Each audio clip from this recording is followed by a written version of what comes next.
ഈ സാധാരണ പ്രവാസികൾ പറയുന്ന ഒരു ഡയലോഗ് ഉണ്ട്, ഞാൻ പോവാണ് അളയാ. എടാ എന്താ 2 മാസം ലീവ് എന്ന് പറഞ്ഞ് വന്നിട്ട് പോവാ.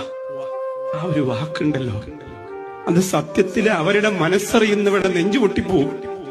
ഞാൻ പോവാനടാ, 2 മാസത്തെ ലീവിന് വന്നിട്ട് പോവാണോ? ആ പോണം, ഇവിടെ നിന്നാല് പ്രയാസാണ് എന്ന് പറഞ്ഞ് കണ്ണീരോടെ പറയണ ഒരു വാക്കുണ്ട്. അവർക്ക് നിൽക്കാൻ കഴിയാത്തത് എന്തുകൊണ്ടെന്നറിയോ? പൈസ ഇല്ലാത്തോണ്ടല്ല, സ്നേഹം കുറഞ്ഞു പോകുന്നുണ്ടാ. വരുന്ന പവറിലുള്ള സ്നേഹമല്ല, അവരോട് എപ്പോഴും നിങ്ങൾക്ക് സ്നേഹം ഉണ്ടാവണം. അവര് പാവങ്ങളാണ്, അവർക്ക് ആരുമില്ലാത്തവരാണ്. അവര് ഗൾഫിലെ ഒരു റൂമിനകത്ത് എല്ലാ രാജ്യത്തിലും എല്ലാ ഭാഷയിലും ഉള്ളവരെ ഒരു ഉമ്മ പ്രസവിച്ച മക്കളെ പോലെ സ്നേഹിച്ച് ഉണ്ടുറങ്ങിയവരാണ്. അവർക്ക് സ്നേഹത്തിന് ആർത്തി ഉണ്ടാവും. അതുകൊണ്ട് നിങ്ങളത് കൊടുക്കണം. ഭാര്യയോട് പ്രത്യേകിച്ച് പറയുന്നു, ഉമ്മയോടും മക്കളോടും പറയുന്നു, അവരെ നിങ്ങൾ പണവും മണവും കുറയുമ്പോ അകറ്റി നിർത്തരുത്. അത് നിങ്ങൾക്ക് തീരാ ദുഃഖത്തിന് കാരണമാകും.